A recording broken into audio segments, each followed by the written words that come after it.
इफिसियों पहला बाब 15 आयत से 23 आयत तक। सफ़ा नंबर 184। पौलुस की दुआ।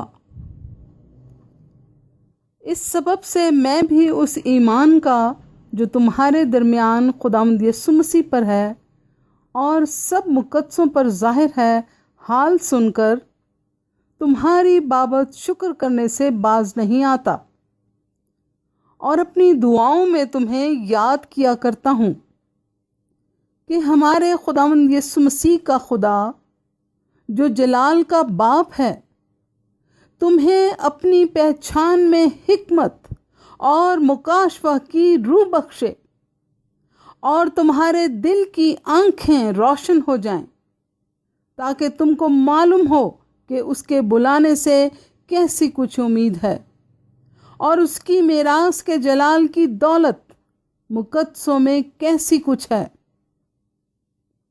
और हम ईमान लाने वालों के लिए उसकी बड़ी कुदरत क्या ही बेहद है।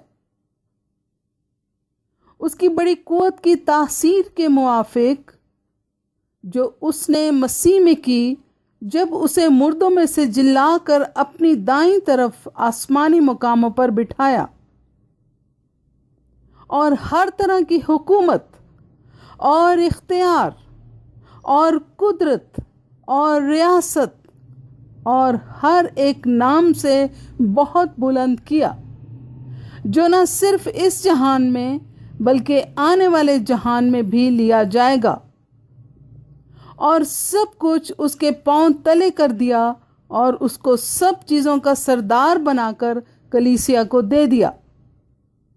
ये उसका बदन है और उसी की मामूरी जो हर तरह से सबका मामूर करने वाला है। आमीन। खुदा के पाक और जिंदा कलाम के पढ़े और सुने जाने के वसीला से सब सुनने वालों को बहुत बरकत मिले। आमीन। और खुदावंद यीशु मसीह का फजल और इत्मीनान हम सबको हमेशा हासिल होता रहे। आमीन।